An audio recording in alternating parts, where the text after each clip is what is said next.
Well met, my lord. I've heard much about your deeds from my people in Bruma. I trust the stipend Tolgan gave you whetted your appetite. Good point. Allow me to formally introduce myself. I'm Countess Nerina Cavain. I assume you've noticed all the Akaviri relics I'm displaying. Well, it's safe to say I'm a collector of sorts. I've invested a great deal of time and money acquiring these bits of ancient history. In fact, I'd be so bold as to proclaim my collection the most complete in all Cyrodiil, perhaps even beyond. Except for one thing. A particular relic has eluded me for many years. Possessing this piece of Akaviri antiquity would make my collection complete. I'm of course referring to the Draconian Madstone.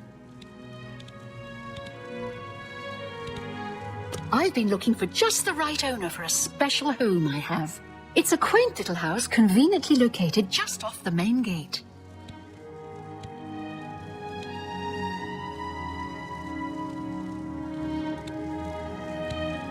What a shame. I guess I have to look for another buyer. The stone is a fine bit of Akaviri craftsmanship. Worn like an amulet, this talisman is said to protect the wearer from poisons of any type. The Madstone appears as a snake, coiled around and encircling itself. The eyes of the snake are supposed to be precious gems or some such.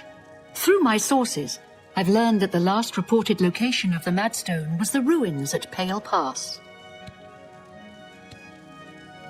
Are you familiar with the history of Pale Pass? Back at the end of the First Era, raiders from the continent of Akavir attempted to gain a foothold here in Tamriel.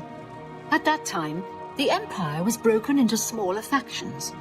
Raymond Cyrodiil decided to unify them and form an army to repel the Akaviri raiders. The force became known as the Army of Raymond. The two armies clashed in what's now northern Cyrodiil. The Akaviri were strong and well supplied. But their greatest error was marching through Morrowind on the way to their objective and dismissing the response it would garner from Vivek. They didn't count on Lord Vivek forming an alliance with the Trident Kings of the Dreg. From Morrowind, he struck at their rear flank. Not only did this make the Akaviri fight on two fronts, it also cut off access to reinforcements and supplies from the sea.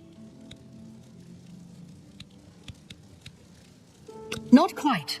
The army of Raymond knew that the organized Akaviri forces were commanded from a hidden post in the mountains. Rumors placed it in a snowy vale called Pale Pass. That's where Raymond focused his attention. As his forces fought their way across the Gerald Mountains, the Akaviri suddenly surrendered.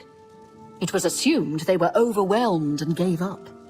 The only strange part was that the command post and Pale Pass were never found. It was dismissed as a rumor, and the army of Raymond celebrated. It's come to my attention that the post did exist, and it happens to be the last reported location of the Draconian Madstone. If you retrieve the Draconian Madstone for me, I'll be happy to compensate you by rewarding you with another Akaviri artifact. Are you game? I had a feeling you'd accept. Good. Then let me tell you how you're going to find the Madstone. I've come into the possession of a diary, written by an Akaviri messenger. I suspect that the text within can lead you to the ruins. Here's a translation of the passages we could still read. It was quite damaged. I've also included a rough map that was drawn in the diary as well. I'm also providing you with a unique key that was supposedly found with the diary. I'm assuming it'll prove useful when you arrive at the site. I paid several scouts to try and find the ruins at Pale Pass before I hired you. They were only able to locate the first of a series of landmarks. These landmarks are mentioned within the diary. The one referred to as Dragonclaw Rock has been located. I'll mark it on your map. The rest is up to you. My scouts reported bitter cold and dangerous creatures in the area, so they couldn't proceed. Be cautious and return home soon. Good luck. May the path ahead be free of danger.